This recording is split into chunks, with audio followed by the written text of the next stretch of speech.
Le regroupement a débuté à partir du 28, c'est-à-dire vendredi. On a eu une séance le samedi, une séance le dimanche, le lundi, et puis là le mardi aussi. En fait, c'est à base d'une séance par journée jusqu'au match. Ces raisons-là, c'est bien sûr, comme vous le savez, les fins de saison, les organismes sont un petit peu fatigués.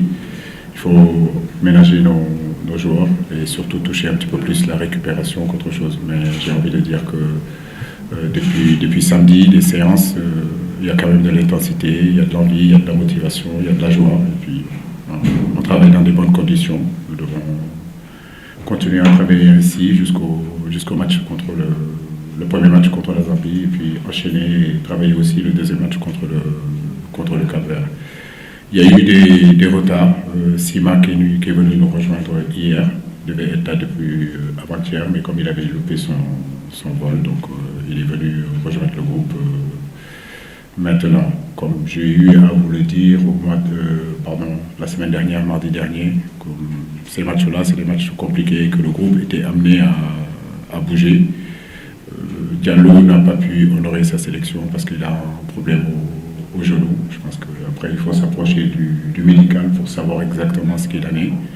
Une chose est sûre, c'est qu'il n'était pas apte. Donc, on avait déjà anticipé sur Mamba Batiam, qui était là, qui est déjà arrivé. Et puis, Sadou Djoub a eu le Covid aussi, donc il n'a pas pu prendre le vol. Donc, on avait anticipé aussi avec Abdallah Sima, qui est venu retrouver le groupe. On attend Edouard, je l'espère, vendredi. En tout cas, pour le premier match, je pense qu'Edouard ne sera pas là, mais on attend qu'il soit là le vendredi. Voilà. Et à partir de là, le groupe sera au complet. Rien du tout. Youssouf doit voyager et retourner en France pour des raisons personnelles. Voilà la raison pourquoi il n'est pas là. Ouais, j'espère qu'il reviendra. Mais bon, pour dire la vérité, je ne crois pas que le premier match il sera opérationnel, mais je pense pouvoir le récupérer pour le deuxième match. Ça a été une séance plutôt variée, mixte, j'ai envie de dire. Échauffement durant 10 minutes, 15 minutes. Après, on est passé par une conservation avec l'objectif de fermer des intervalles et conserver le ballon et se projeter. La troisième chose, ça a été plus un travail tactique, voilà, bloc médian, essayer de contrôler la profondeur.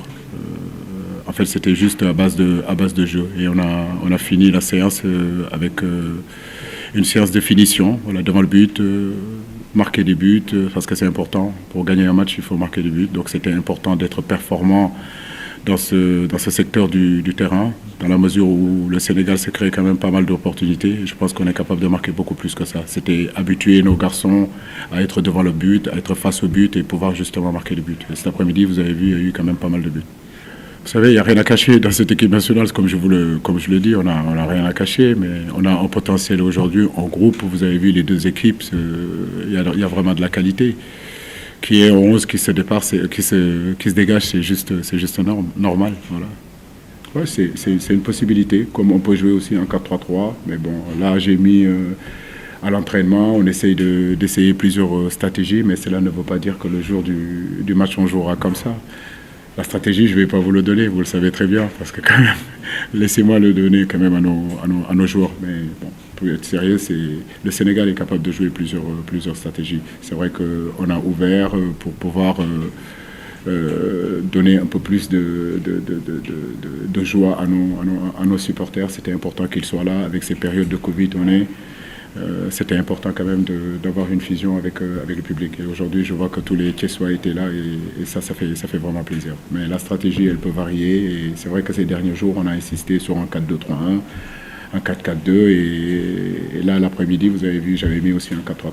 Mais je veux dire, c'est ouvert. Voilà. Extraordinaire. Voilà, extraordinaire. 6 fois champion d'Afrique, c'est pas la rigolade. Voilà, c'est que les mecs, ils sont vraiment forts. Je veux vraiment les féliciter. Ngala, son équipe, Chita, vraiment des gens expérimentés, des gens très professionnels. Féliciter tous les joueurs. Mamadou Diallo, ancien international aussi. Donc, ils ont fait vraiment du bon boulot. Ils ont fait un grand job. Donc, félicitations à eux.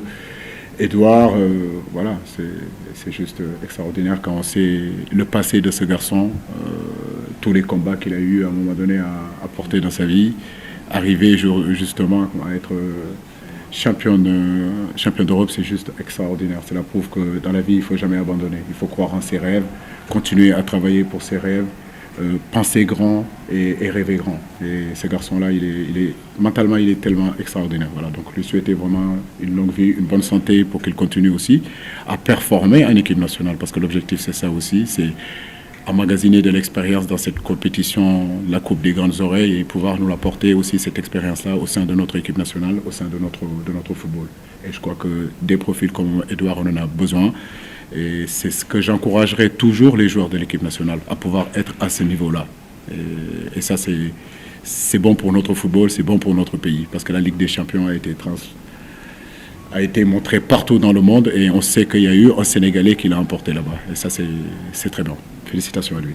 Merci. On va pas aller réserver, on va le préparer pour qu'il joue le match contre le Cap-Vert.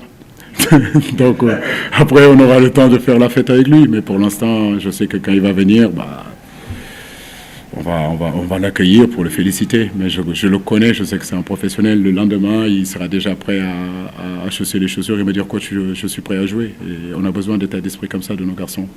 Non, pas du tout. Aujourd'hui, on est des professionnels. On s'est déjà préparé depuis 2 mois à cela. Je veux dire, le match Eswatini et le match de Congo étaient finis. On était déjà projetés sur ces 2 matchs-là contre le Togo et contre le Congo. En réalité, nous sommes en compétition, et cette compétition ne s'arrête jamais. Nous sommes en alerte et nous sommes prêts aujourd'hui à nous adapter à n'importe quelle situation. C'est vrai que ça devait être 2 matchs officiels. Ça n'a pas été le cas. Mais en tout cas, à l'heure où je vous parle, je le sens à travers nos joueurs. Ils ont vraiment envie de faire un gros match, et j'espère que ces 2 matchs-là nous permettra de mieux préparer ces matchs officiels qui seront au mois de septembre, qui sont très très importants pour l'évolution de ce groupe-là et de cette génération-là.